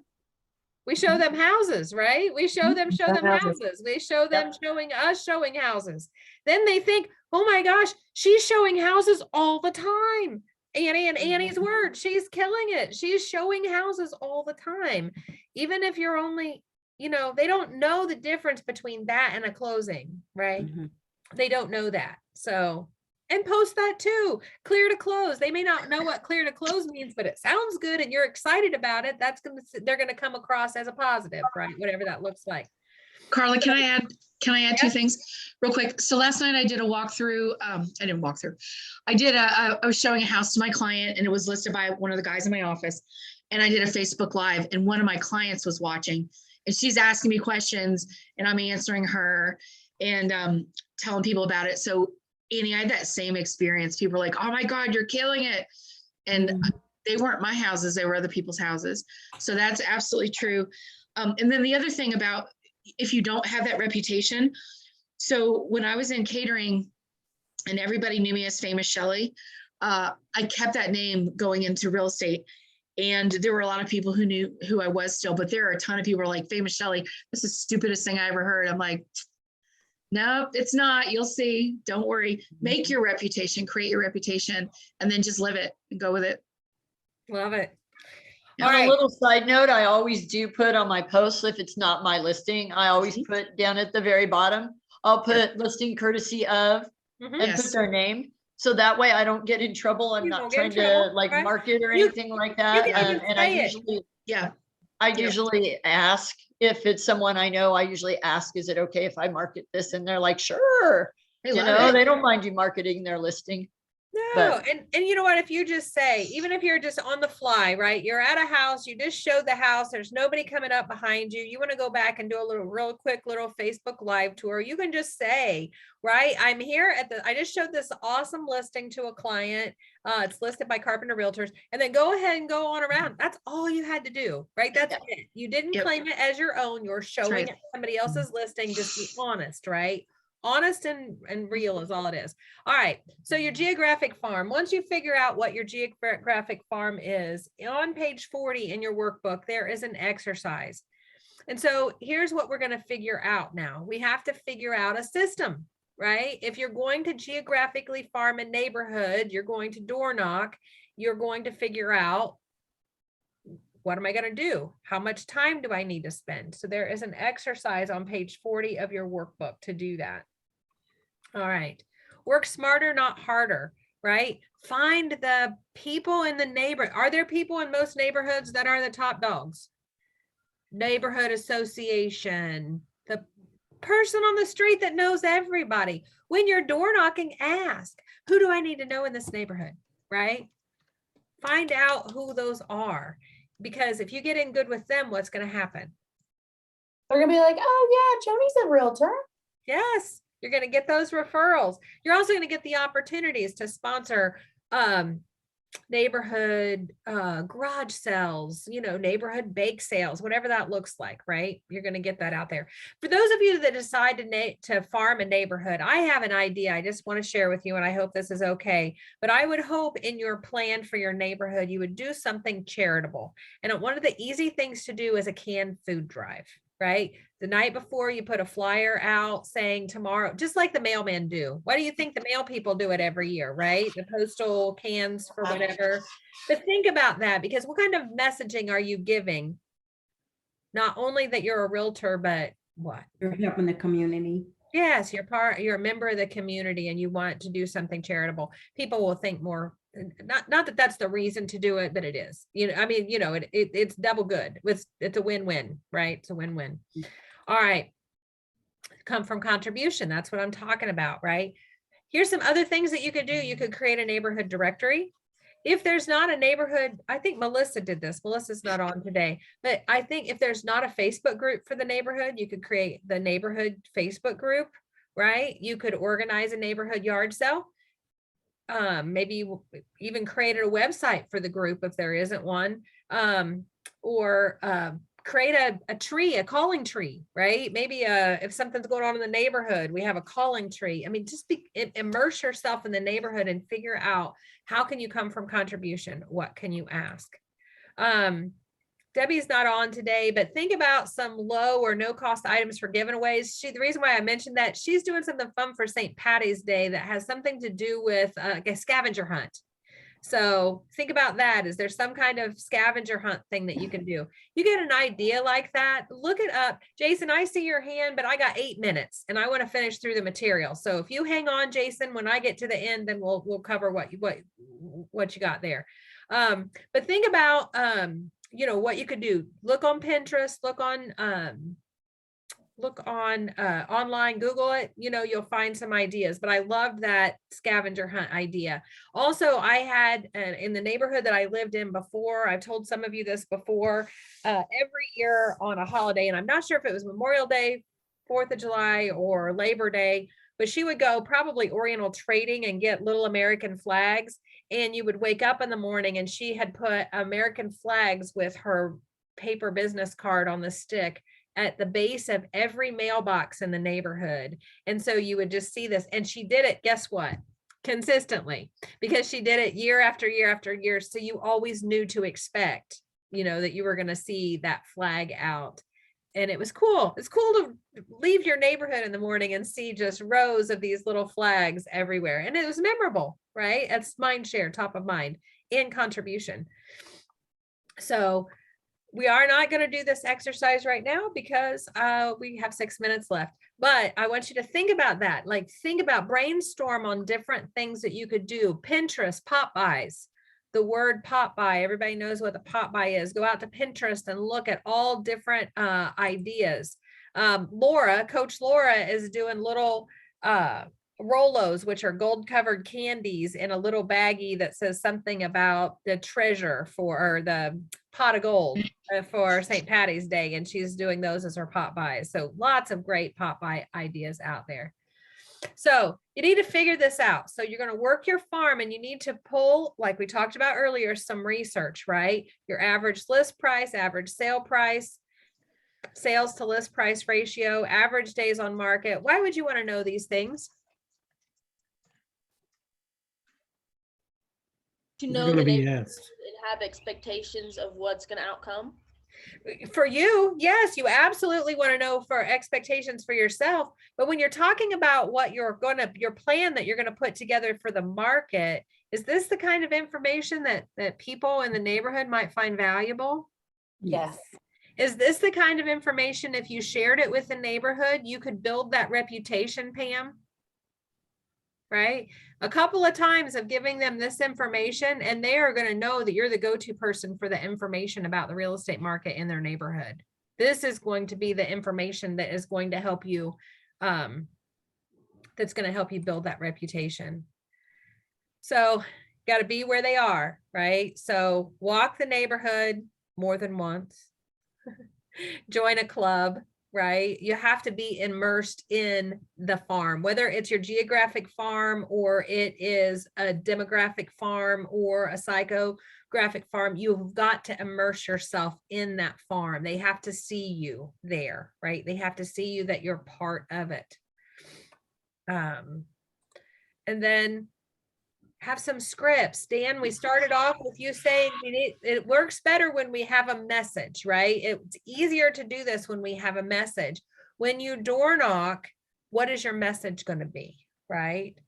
I wanted to share with you what's going on in the neighborhood. Maybe you take those, maybe the first time you door knock, you take those stats that we just talked about on that screen and you say, I wanted to introduce myself. I'm the neighborhood realtor. And I wanted to ask you, do you know what's going on in the neighborhood? Would you like to know what's going on in the neighborhood? Give them some information, get them on an email list, right? Those kind of things.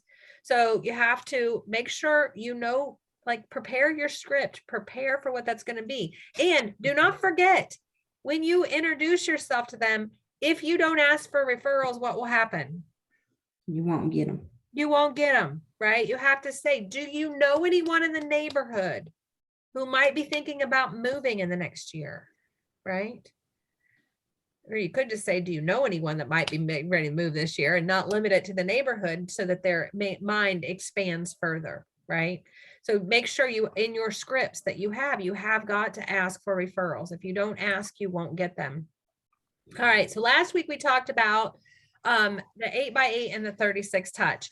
When you're farming a neighborhood, there's another group. It's called 12 direct, right? And so the 12 direct, these are 12 things. Guess how often these increments happen? There's 12. Once a month. Once a month. So you need to figure out that there's something that you're doing in your neighborhood once a month, in your farm. If it's not a neighborhood, whatever it is, you need to make sure that you're doing something with that once a month. All right.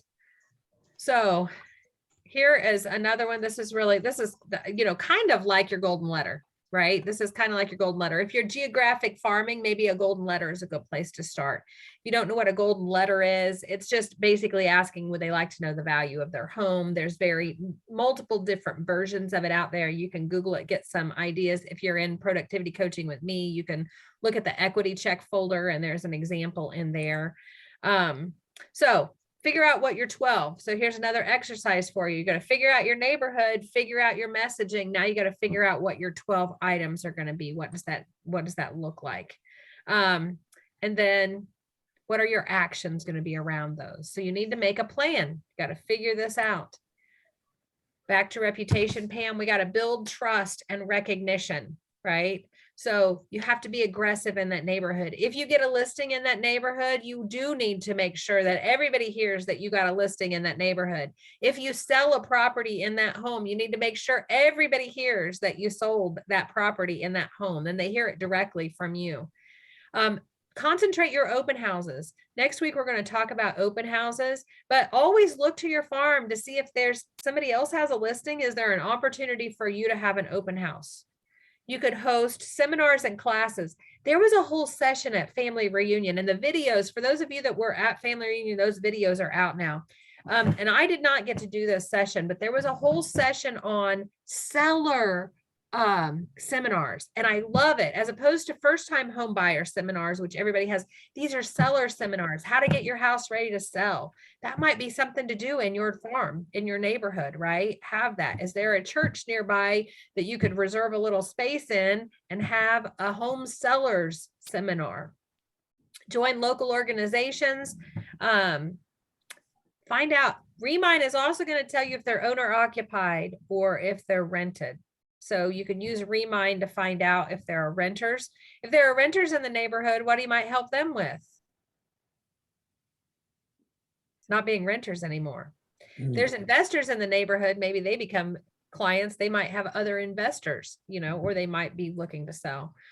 When a for sale by owner comes up in the neighborhood, whether you are a for sale by owner person or not, if you're farming the neighborhood, you need to call that for sale by owner. Same with expireds. So even if for sale by owner calls and expired calls are not part of your GPS, not part of your lead generation plan, if they're in your farm, you're going to want to call them. And then make sure that your brand, this is the local flavor, whatever that looks like, but just make sure that it shows up like you every time. They may not remember your name, but if you have something that is on everyone, it does, maybe it's not even a brand that you carry outside of your farm. It could just be something that you use in that farm. It could be your, you know, your Richmond Hills neighbor or your Richmond Hills realtor or whatever that looks like, so that they see it over and over and over again consistently.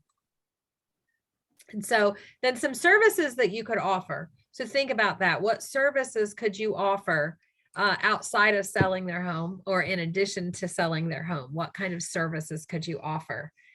Those of you that are building a vendor book right now, once you had your vendor book ready, could you offer that to your farm? What does that look like for you? And then after you establish your farm, you've got a good system in place. That is when you can then increase your farm, and you can duplicate your efforts, right? And once you come up with a really good system and a really good plan, would it be easy to just turnkey that into another neighborhood and start another neighborhood and farm another neighborhood? And that's how you'll find realtors that have several neighborhoods that they're really good in. It's because they have created a system that works really well, and then they turnkeyed it and they applied it to a new neighborhood and did the exact same thing over and over again. All right, putting it all together, tell me, Jason, I know you had something to share. What ahas do you have? What takeaways? I want to hear what your takeaway is. What is one? I want to hear this from everyone. What is one thing that you are going to do? And I know we're at time. What is one thing that you're going to do after today in the next week around farming? Or maybe farming is not what you want to do, but you've learned something today that you want to apply in your other lead generation. So Jason, I'll start with you since you had your hand up. Yeah, the only reason I had my hand up real quick was on the reputation thing. Sometimes I feel like, and this is just my opinion, so I may disagree. I feel like as realtors, we go out and we try to strive for a real estate reputation. I think that that's very important, but I think that just the reputation of giving outside of the industry and things that you do will build more for you. Like, for instance, if I know somebody that's sold 100 homes, but they're on Facebook always posting stuff that I disagree with, that trash. Someone else 10 homes, but yet they're always doing something positive, like you said, out in the community, or doing something for someone else outside of real estate. I would probably venture to go work with them versus someone else, just because I know that they're just naturally giving personality. They're not just doing that for purposes only. So I think we need to focus on that. Goes back to being yourself, right? Yeah, absolutely. Be yourself. All right, Jason, what's your one takeaway? Just like, I don't know. I mean, I got a lot out of it. So I just think that, farming's a good thing. Planting that seed, it's not going to be something that you probably get immediately, but if you stick with it and you're consistent, I think over the long haul, it's definitely a way you can build a business. Awesome. All right, Jackson, how about you? You got a takeaway? Aha. Action item? I do. I realized that today I'm going to go out and pick neighborhoods and research them. Okay, I love it. Research neighborhoods. Aaliyah, how about you? Yes, I was already using Remind, but I'm going to use it better to look at that turnover. So, yes. Love it. All right, Edward, how about you?